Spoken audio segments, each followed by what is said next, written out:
Situé sur les côtes du détroit qui porte son nom, Malacca est le plus ancien port du pays. Sa position stratégique sur les grandes routes maritimes fit sa fortune dès le XIIe siècle. La famille est invitée à garer son camion sur le parking d'un hôtel luxueux, le Sterling. Le directeur de l'hôtel, M. Tony Yu, leur a proposé une visite guidée dans les rues de sa ville. Une ville parmi les plus cosmopolites du monde où le vivre ensemble est cultivé au quotidien.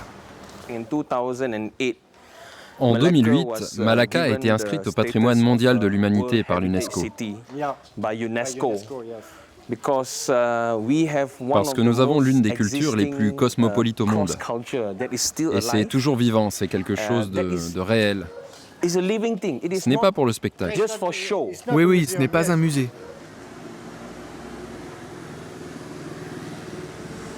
Ça fait penser à quel pays, ça? Ça fait penser à la Chine. Au XVe siècle, des milliers de commerçants chinois et arabes arpentaient les rues de la ville. Puis ce fut au tour des Portugais et des Hollandais au XVIe et XVIIe siècle. Autrefois, quand les marchands chinois et arabes venaient ici, ils s'arrêtaient à l'entrée de la rivière avant de rentrer dans le canal. Et ils débarquaient leurs marchandises directement dans ces petits entrepôts. Si vous regardez la manière dont les quais sont construits, on reconnaît bien le style des briques hollandaises. Ici, c'est un des hauts lieux du catholicisme en Malaisie. C'est là que le corps de Saint François Xavier a été ramené après sa mort lors d'un voyage. Il était parti de Malacca pour répandre la religion catholique au Japon. C'est une des choses qui ont fait la renommée de Malacca.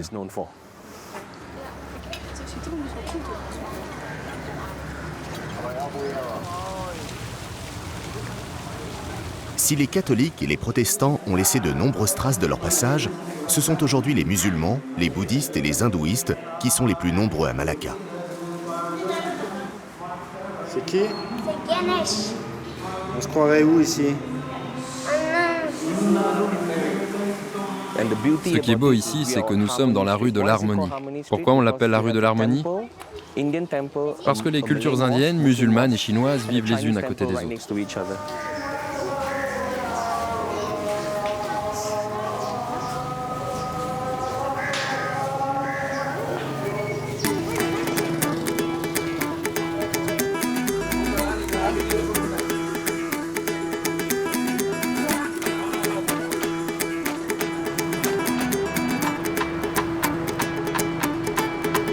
Et qui dit culture cosmopolite, dit cuisine exotique. Martin a repéré un restaurant au nom étrange, le Laksa de Nice. Son chef malaisien, Dayan Quang, a vécu la plus grande partie de sa vie à Nice, comme l'indique le nom de son restaurant. Vous avez travaillé à Nice et puis vous avez décidé de revenir ici? Ça fait 28 ans que j'ai resté en France, donc je dois rentrer chez moi à la maison. Et pas en France, vous faisiez de la cuisine aussi? Ah oui, je suis un cuisinier, un cuistot. Alors qu'est-ce qu'on mange aujourd'hui? Ça, c'est des porcs à la sauce de soja. Donc l'inspiration, ce serait quoi comme pays, ça? Ah, ça, c'est chinois, ça c'est chinois. Chinois? Vous voulez goûter Ouais, ça? ouais, bien sûr.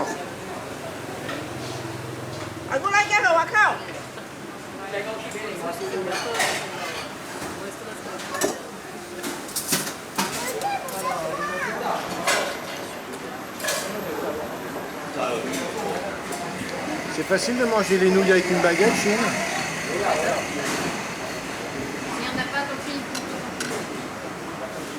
Chine, excuse-moi de te déranger, c'est facile de manger avec une baguette?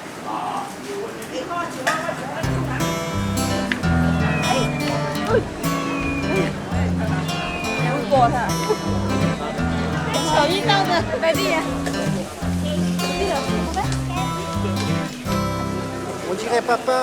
La plus haut que toi. Oui, mais sinon il est aussi musclé que moi. Hein.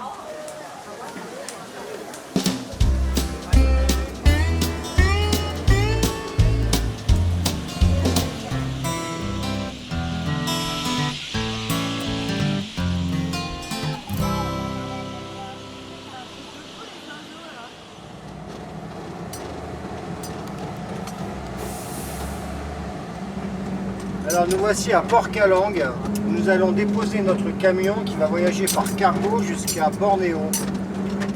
Nous nous allons prendre l'avion et récupérer notre camion dans 5 jours. Outre son territoire continental, la Malaisie possède également une partie de l'immense île de Bornéo. La poursuite du voyage implique donc une traversée de plusieurs jours. Mais des rebelles armés sillonnent la mer de Chine et Fred et Laure préfèrent que les enfants voyagent en sécurité.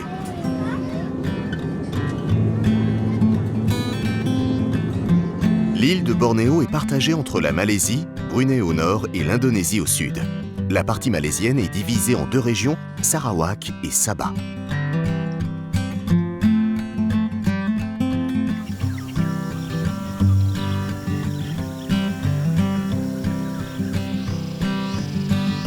Principalement recouverte de forêts primaires et riche de milliers d'espèces animales et végétales, la Malaisie orientale est un joyau de biodiversité. Au cours des 8 dernières années, pas moins de 124 nouvelles espèces ont été découvertes dans ces forêts. Mais aujourd'hui, l'île connaît le plus fort taux de déforestation du monde. Toutes les heures, l'équivalent de 200 terrains de football de forêt sont brûlés ou vendus.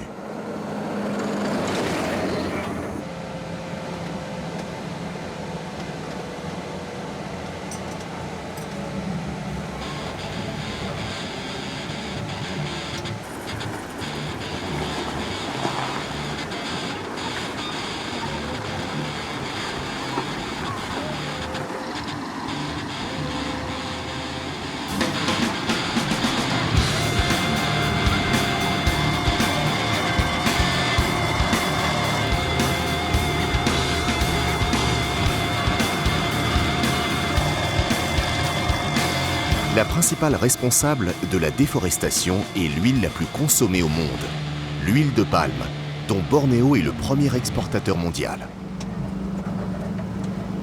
Les montagnes sont magnifiques. En revanche, il y a un balai incessant de camions chargés de bois, du bois qui a été pris à la forêt primaire, qui va sans doute être remplacé par le palm oil, le palmier à huile, qui est plus rentable sur le court terme. Bref, mauvais exemple de développement durable.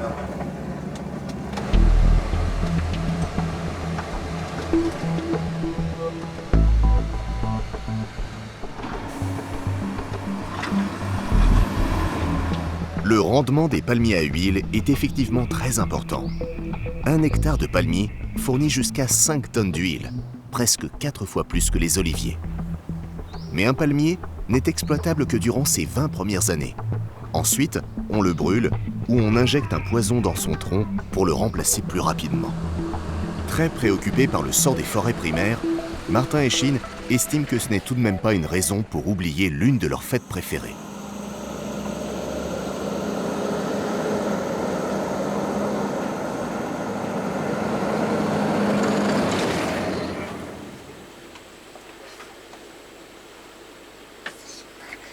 On fait des paniers parce que demain ça sera le jour de Pâques. Oh.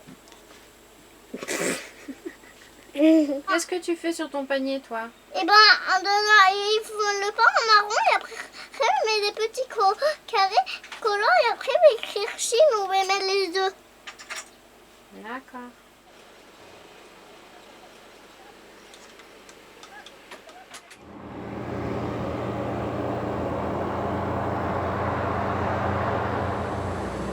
En attendant l'arrivée des cloches, Martin, Chine et leurs parents ont rendez-vous à l'Institut malaisien de recherche sur les forêts. Fondé il y a près d'un siècle, il est aujourd'hui placé sous la tutelle du ministère de l'Environnement.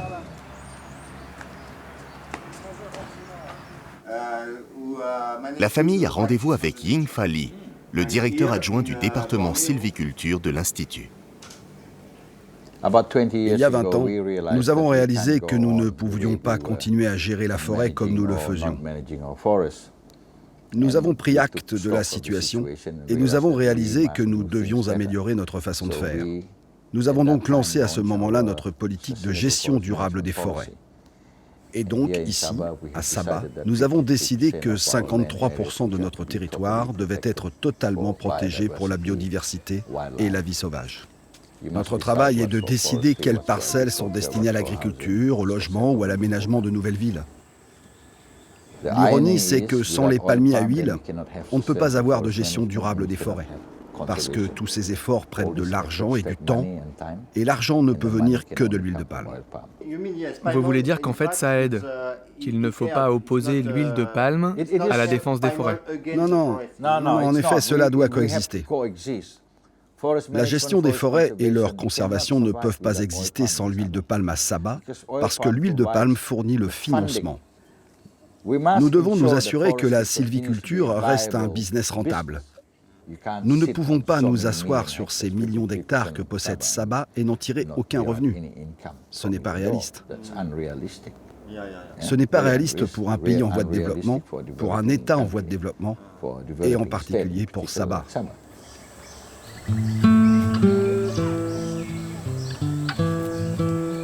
Aujourd'hui, les palmiers à huile sont rentables. Mais Fred s'interroge. S'ils ne l'étaient plus dans quelques années, Bornéo pourrait bien se transformer en une gigantesque friche.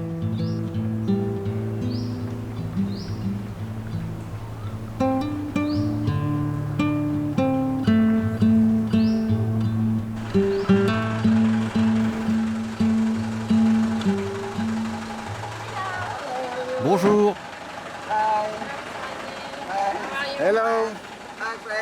Alors on va où? Nous allons à la rivière de Kinabatangan. C'est à 2 heures d'ici. Allez, go!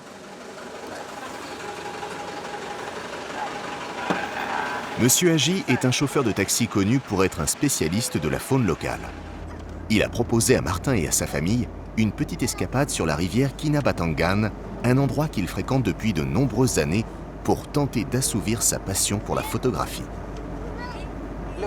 Regardez, ce sont mes photos de serpents. Ces serpents, je les ai pris en photo à différents endroits dans les environs. La morsure de certains d'entre eux est vénéneuse et mortelle. Si vous n'allez pas à l'hôpital tout de suite, il ne vous reste plus qu'à dire bye bye et vous êtes mort. Surtout avec celui-là, le vert. Les gens le surnomment le silencieux serpent tueur. J'en ai déjà vu un. Et celui-là, sur mon volant, celui-là n'est pas vénéneux. Ne vous inquiétez pas. Pour chasser, il étouffe juste sa proie. C'est un python et c'est un des plus grands serpents de Bornéo. Certains peuvent mesurer jusqu'à 6 mètres. Et ici, il est aussi possible de voir des varans? Oui, beaucoup. Il y en a beaucoup dans les plantations de palmiers, beaucoup. Le plus grand varan rencontré dans la région mesurait 2 mètres.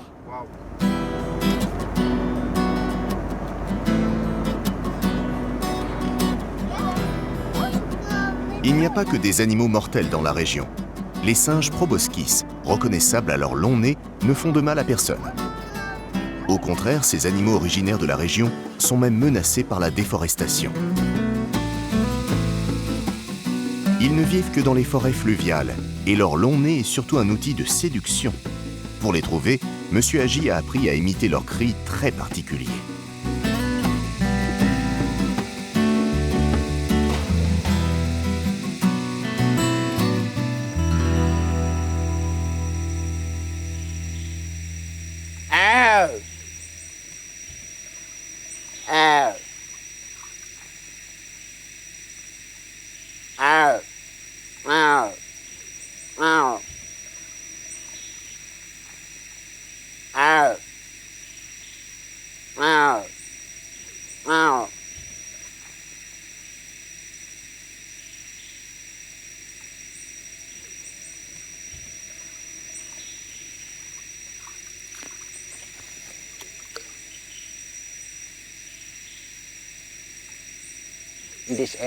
La protection de cette zone doit être améliorée parce que cette aire accueille de nombreux animaux, en particulier le proboscis.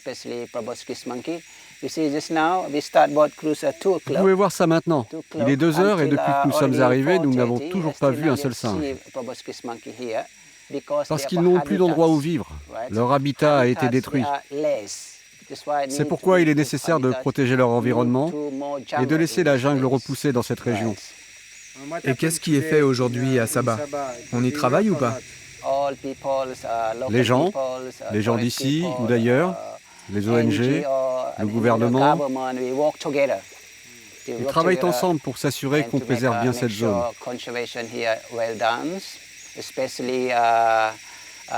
Ce sont surtout les ONG qui viennent ici pour s'assurer qu'on ne détruit pas la jungle pour faire des plantations. Regardez ici, il y a 20 ans, cette partie était complètement sauvage. Il y avait plein d'arbres, de très gros troncs. Ils ont été coupés il y a 20 ans. Et les arbres que vous voyez ici, c'est une forêt secondaire. Et si on ne protège pas cette nouvelle forêt, si elle est une nouvelle fois coupée, tous les animaux sauvages disparaîtront pour de bon.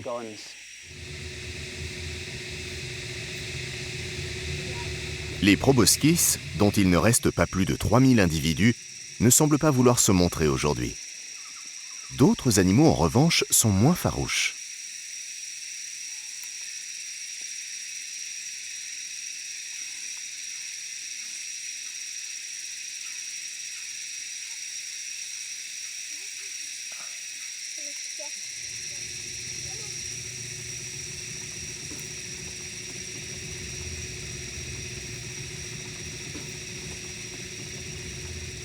Maman, c'est prêt? Non, encore 2 minutes. Maman, encore 2 minutes, on va aller chercher, d'accord? Ok. Maman, ton joli panier. Oh non, un gros! Ouais, c'est gros!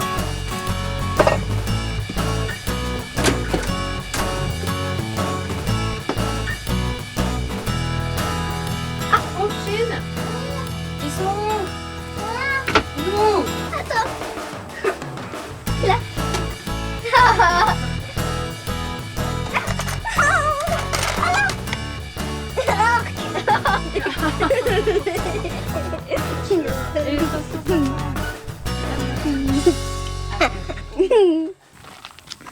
Comment ça va ton genou? Bien.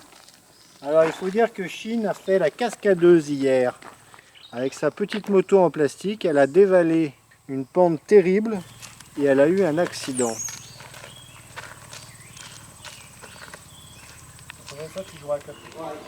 Un peu déçus de ne pas avoir aperçu de proboscis sauvages la veille, Fred et Laure ont décidé d'emmener les enfants à la réserve de Labuk Bay. L'occasion d'apprendre à parler avec le nez.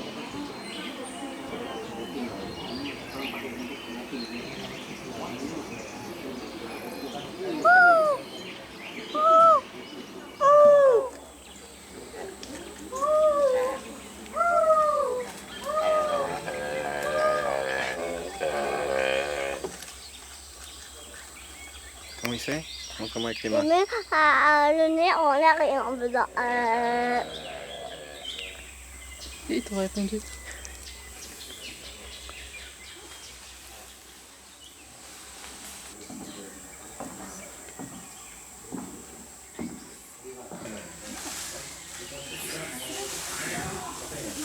Non contents d'être d'excellents acrobates, les proboscis sont aussi de très bons nageurs. Et parmi les seuls mammifères à se déplacer debout comme les humains.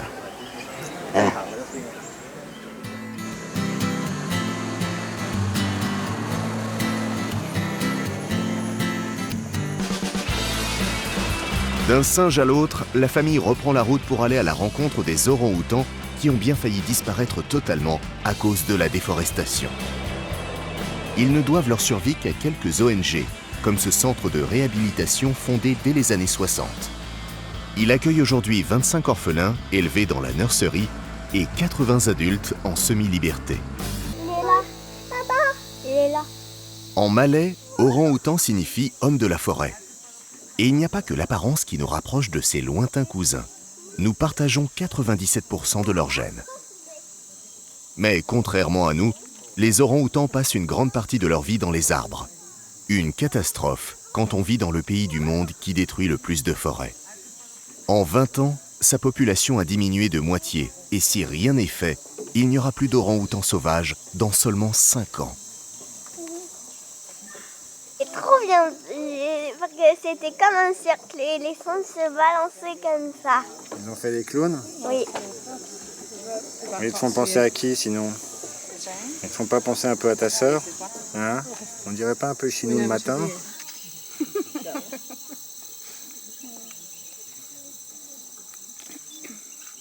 Pourquoi l'orang-outan est-il si important ? L'orang-outan est une espèce très spéciale. On ne la trouve plus que dans 2 endroits dans le monde, l'île de Bornéo et l'île de Sumatra. Avant, on la trouvait dans toute l'Asie du Sud-Est, mais maintenant on ne les trouve plus que sur ces 2 îles. Il existe 2 espèces d'orang-outans. L'orang-outan de Sumatra, qui est en voie d'extinction. On estime qu'il n'en reste plus que 6600 dans la nature. Et l'orang-outan de Bornéo, que nous avons ici à Sepilok, qui est menacé, et dont il ne reste plus que 15 000 individus à l'état sauvage. Ici, ils peuvent retrouver la biodiversité dont ils ont besoin. Sepilok possède 9 000 hectares de forêt vierge et l'orang-outan fait vraiment partie de cet écosystème ici. C'est vraiment une forêt vierge ou elle a été replantée ? Non, elle a été classée comme forêt vierge. Ah, une forêt primaire alors ? Oui, oui.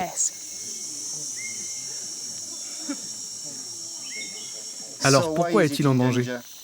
L'orang-outan connaît plusieurs menaces, principalement l'homme. La déforestation lui fait perdre son habitat principal. Mais il y a aussi le trafic d'animaux domestiques. Les mamans sont tuées pour pouvoir capturer les bébés. À long terme, cela fragmente la population, ce qui signifie qu'il y a moins de diversité au niveau génétique. Donc cela menace à moyen terme la population des orang-outans. Donc, on les amène ici pour les faire participer au programme de réhabilitation. Quand on trouve un orphelin, un humain prend la place de la mère et lui apprend les compétences que sa mère lui aurait normalement enseignées. Cela prend 7 à 10 ans pour réadapter un orang-outan à la vie sauvage. Parce que le but final est de les réintroduire. Oui, de les réintroduire dans la nature. Alors ici, ils apprennent à chercher leur nourriture, à construire des nids, à monter aux arbres entre autres, et ensuite, c'est un long processus. On les réintroduit petit à petit dans la forêt à partir de différentes plateformes où ils ont de moins en moins de contact avec les humains pour finalement être relâchés dans la nature.